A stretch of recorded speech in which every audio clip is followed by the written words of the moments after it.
നമസ്കാരം. ജ്യോതിഷത്തിന്റെ അടിസ്ഥാന ശിലകൾ എന്ന് വിശേഷിപ്പിക്കാവുന്നത് നവഗ്രഹങ്ങളാണ്. നവഗ്രഹങ്ങളെക്കുറിച്ചും അവയുടെ ദോഷ പരിഹാര മാർഗങ്ങളെക്കുറിച്ചും ലളിതമായി നമ്മൾ പ്രതിപാദിച്ചു കഴിഞ്ഞു. ഇനി രാശി ചക്രത്തിലേക്കാണ് നമ്മൾ പ്രവേശിക്കുന്നത്.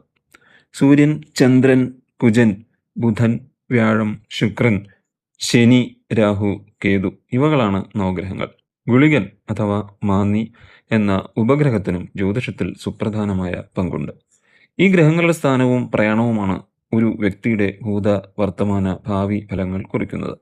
ഈ ഗ്രഹങ്ങൾ എല്ലാം തന്നെ അന്തരീക്ഷത്തിൽ അദൃശ്യമായ ഒരു ദീർഘവൃത്ത വലയത്തിൽ സ്ഥിതി ചെയ്യുന്നു.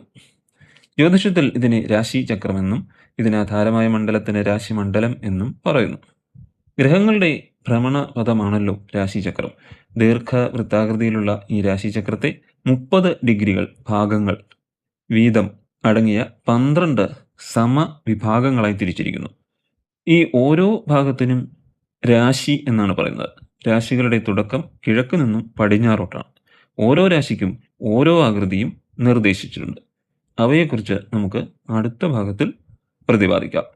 അടുത്ത വീഡിയോയിൽ വീണ്ടും കാണാം.